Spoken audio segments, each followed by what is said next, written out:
जालना मामा चौकातील पोलिसांनी अवैध वाळूची वाहतूक करणारा हायवा पकडला। 4 ते 5 ब्रास वाळूने भरलेला हायवा पोलिसांच्या ताब्यात। सदर बाजार पोलीस ठाण्यात हायवा चालकाविरुद्ध गुन्हा दाखल करण्याची प्रक्रिया सुरू।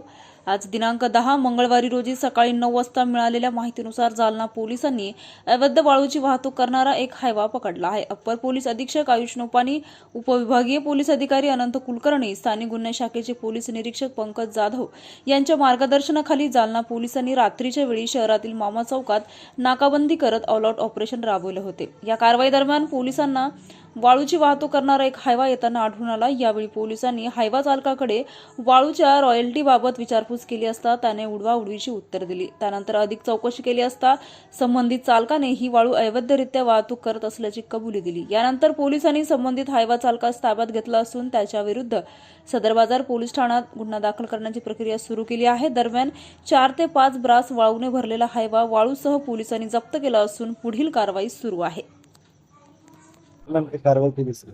आज ऑल आउट ऑपरेशन आम्ही राबवलेलं आहे शहरामध्ये, जालना शहरामध्ये।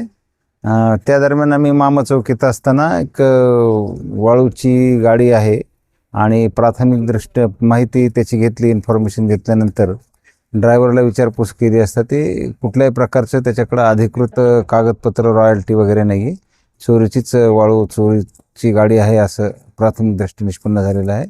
आम्ही त्याच्यावर गुन्हा दाखल करण्याची प्रक्रिया सदर बाजार पोलीस स्टेशन येथे सुरू केलेली आहे।